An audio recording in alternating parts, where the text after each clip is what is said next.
Hello and welcome back to the vlog. I think that this is my first one this year, so happy new year. I know it's well into the year. If you haven't been here before, my name's Leah. I'm a collage artist. Today I'm going to take you through some of the cool things that I've done this year. I've finally launched my website. It's flanzella.com. Previously I was using Shopify and I just really didn't like it. I thought that it was very limiting and I needed a page for a portfolio, so I switched to Squarespace after seeing other artists use it, and so far so good. It's a little glitchy sometimes, but other than that, I would really recommend it for artists. I've prepared and am in the middle of doing Collage. I've also been participating in a public art forum. This is to help teach emerging artists how to get their work submitted to public art funds. I took this course because I really wanted to learn how to get into public art. I would love to see my collages on the side of a building. I think it would be super cool. So I've met with a lot of artists, got some mentorship. I'm hoping to do some sort of mural in the next year and keep applying to these funds. They gave me a really interesting tip, and that was if you want to get into it, they're not going to pick you if you don't have any previous experience. So I think I'm going to start on the privatized side of things and try to find a cafe that's looking to do a wall mural inside. I have a huge art show coming up, but I've actually got into multiple other art shows in the meantime, which is super exciting. So I'm packing up all my pieces that I brought to the Toronto Outdoor Art Fair that they got submitted and accepted in.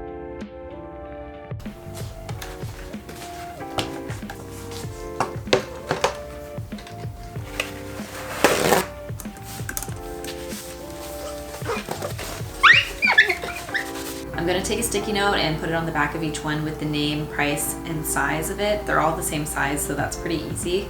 It's just a matter of putting the right names on each one.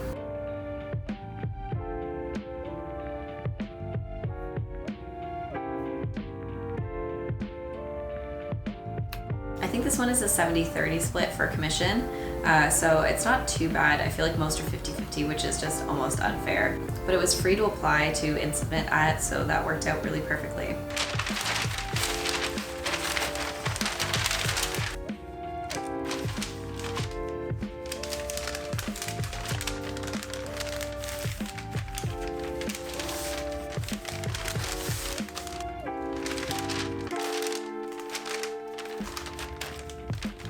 This is the same gallery that I did the under 100 works at, and the theme for this one is thrifting. So the idea is that you're supposed to go to a thrift store, buy something that is reused. They had examples of old oil paintings turned into more modern pieces, but for mine, because I use vintage magazines from thrift stores, I figured that that would just fit in perfectly, and I wasn't really sure if I was going to get in or not, but here we are, we got in. I'm very excited, and all the pieces got in, so I have 10 pieces going to the gallery.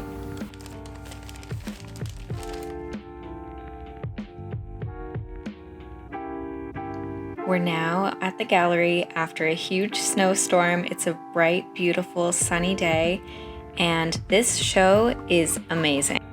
I was going in circles at this gallery because there was just so many amazing pieces that kept catching my eye, and there's so much stuff. It was insane.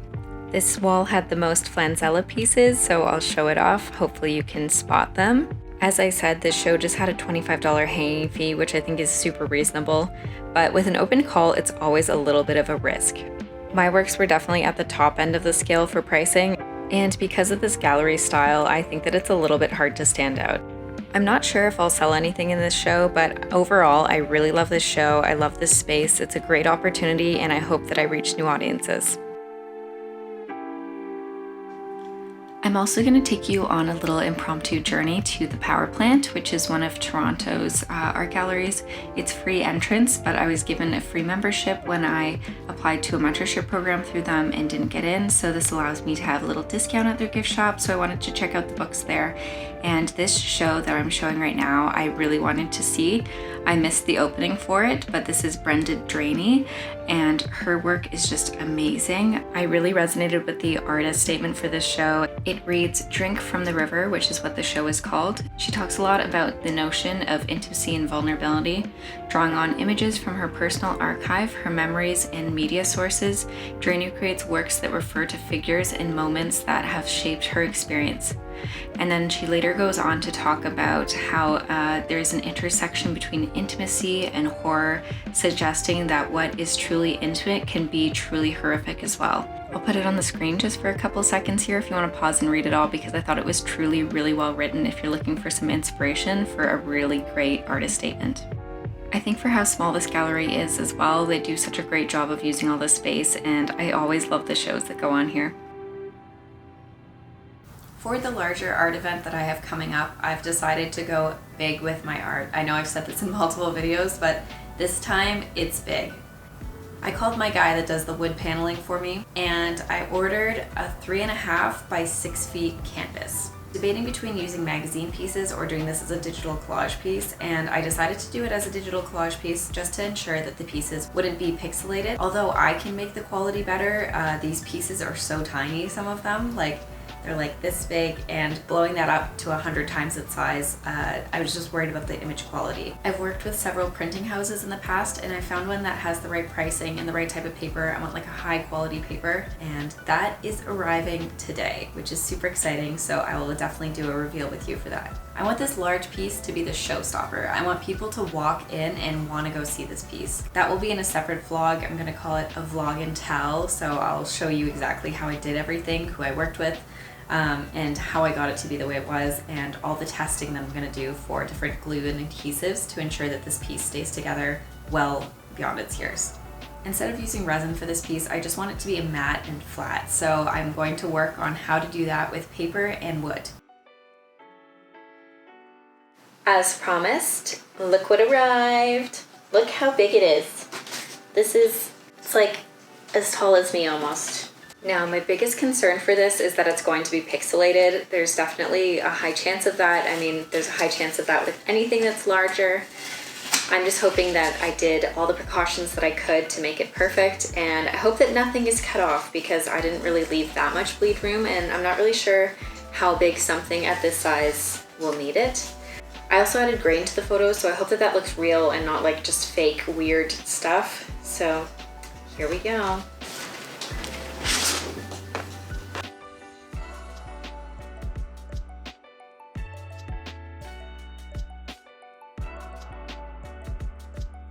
First thoughts is that this looks amazing. All the smaller ones are definitely perfect.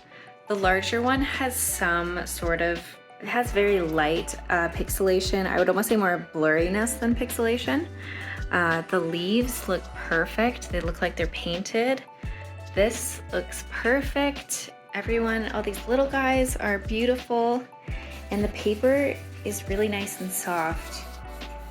And the matteness is just so beautiful. Here I just have a couple more pinups, and I'm simply in love. Oh my goodness.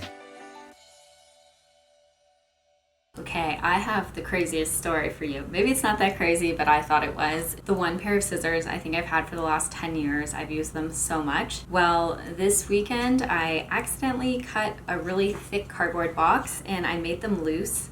There's so much space in between them and they're rattling around. See that? They're not supposed to do that. They're super loose and I really wasn't sure what to do, and I don't want a new pair. I've been very superstitious about this, that if this pair goes down that I have no more career. I don't know why. So we went on Amazon, looked everywhere. They don't have that exact pair. They definitely have Westcott ones, but I really wanted the exact same pair if I could. Finally found the same pair on Staples. We ordered 2 pairs so that I have them for later, just in case I need another pair like 10 years from now. And then the next morning they email us saying that this product doesn't exist and it's never been in stock and it's not possible to get this pair. And then today we woke up and there was a package on the front door. And although they reimbursed us, got the last pair or something. I ordered 2 pairs, but we only got 1. So I feel like this is the last pair of this exact type, which is a miracle. And I'm really excited. So we're going to open these up and use them today. Look how different the color is as well. This is definitely the same ones I got. I remember my mom, I think, got them for me from Staples. And they're so gross now that I'm looking at them. Look at all the dirt and everything. These are like brand spanking new. I'm so excited to use them. Somehow this feels like a mini funeral for these scissors because I love them so much. I might just have to frame them or something. Now I have one final surprise. So I've talked a lot about the large pieces that I'm making, but the large ones have large price tags. So I was thinking of people that might be my followers, my fans of art that want to come see my stuff and support me. So I went out and I got this. It's 100 postcards of Pantone colors, and I think that this is perfect. I haven't seen other artists work with these Pantone cards, but I'm sure it's a thing if I googled it right now. I will certainly be doing a video of the Pantone cards. I want to record all of the making of them, and I think that it could be like a really cool like fast motion video where I'm just making like hundreds of collages really fast in a time lapse.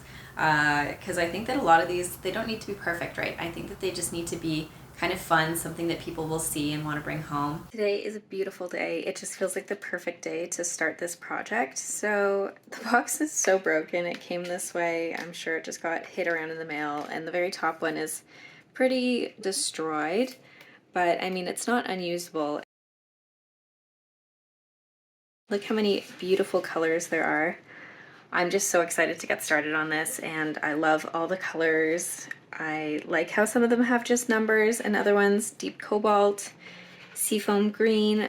I have a lot more of surprises for this project I'm so excited about, so if you're not subscribed already, I would love if you did so you can see the video that will come out in a couple weeks.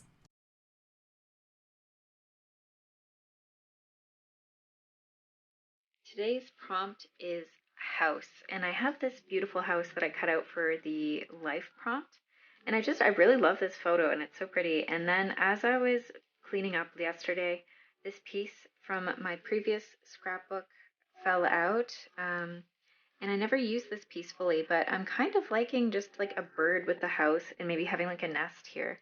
So I'm actually going to go to that page and see if I can find the original nest that is from it, and see if I can just like put it into these trees here, and maybe there's like other birds and just like a home. It's just like a little sweet piece. Okay, so I think it fell out of this book. Yeah, this is it. I think this was like a telesat or something with all the birds in it. So I'm gonna see if this fits in. I never really finished this piece. I liked where it was going, but it was just nothing ever special. It doesn't speak to me in any way. I would want it like underneath this gate, so maybe I'll cut that and just see if I like where it's going. So in this moment, I definitely didn't know that this was going to be my last day of Februage, which makes me really sad because I really, really love doing it every year, and it definitely gets me through February. Instead, I was hit with a wicked flu, unfortunately, that kept me in bed for 2 weeks. I don't know if I'm alone in this, but I get really frustrated when I get sick. For example, in this case, I have so many really amazing, cool projects that I want to work on, and I just had to lie down and do nothing and stare at a wall for the entire time. I couldn't even sit up without feeling sick, and it happened basically the day after I got this large poster, and I really, really wanted to work on it and get all the pieces cut out, but the world didn't let me. It's hard for me to let go of things like this when I had so much buildup and momentum and motivation to get all of these things done, and then having something come in the way of it.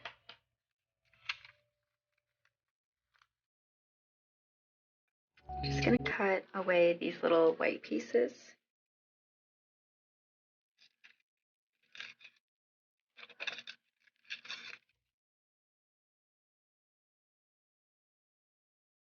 Again, I think I need to cut a little bit more just because it's still on such an angle, so I think maybe I'll cut out this branch to overlap it.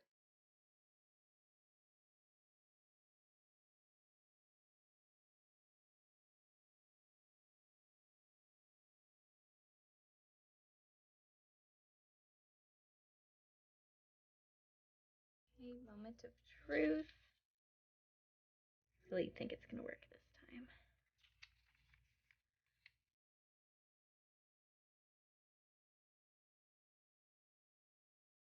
It's definitely what I was picturing. So I think that's so cute.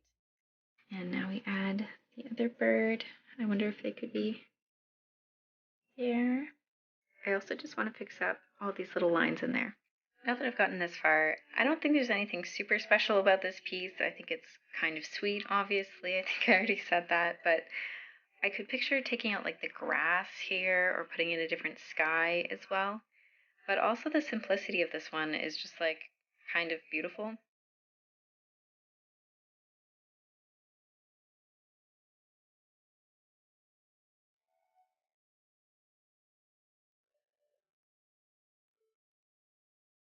I saved the best for last for my true followers who have been here since the beginning and will watch to the end. I wanted to go through my kitchen renovation that I forgot to show the end results of. Prior to the renovation, this space was stark. It was black and white and also really dark and had this very ugly back tile. It also had space for 3 bar stools. I'm not sure how we went from having one squeaky drawer in the kitchen that we wanted replaced to an entirely new kitchen top to bottom with new appliances, but here we are.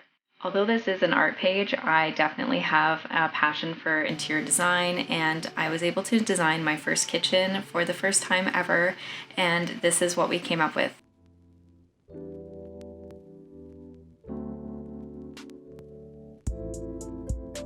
The countertop is quartz, and we just loved the blue lightning bolts through it, which gave the inspiration for the back tiling.